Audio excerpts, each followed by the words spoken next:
ARCA'S Path is a beautiful and engaging story about a little girl who lives on a bit of a dump.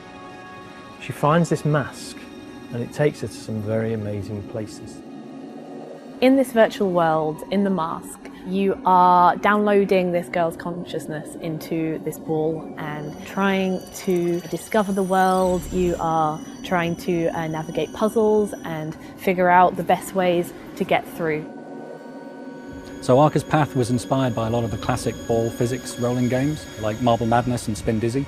And your main input is your head, and you use your head to steer the ball through a variety of puzzles and hazards.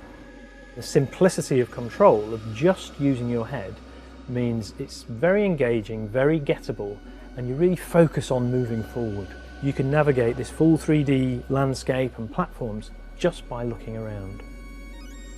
Throughout the story of ARCA'S Path, the character that you play as arrives in this beautiful sort of fairy tale world, and it's very peaceful and you're just exploring these really beautiful landscapes and gardens. But as the game progresses, you discover that things aren't quite what they seem, and the world becomes a bit more hostile, so you start to encounter much more challenging environments.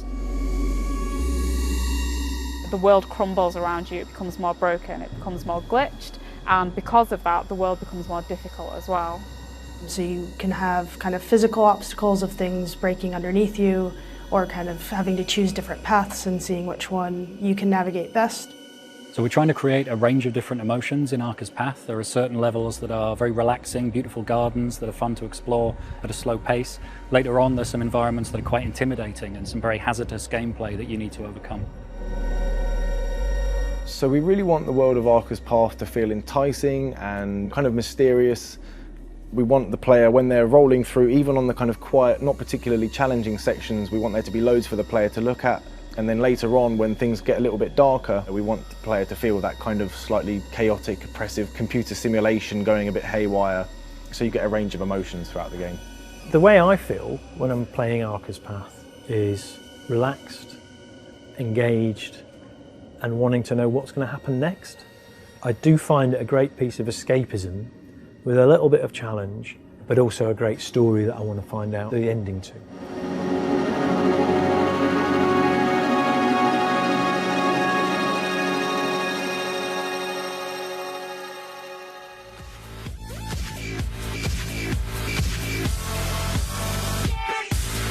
Like and share if you enjoy the video and think others might benefit from this, and of course subscribe and hit the notification button if you are new to the channel and want to be notified every time I post a video.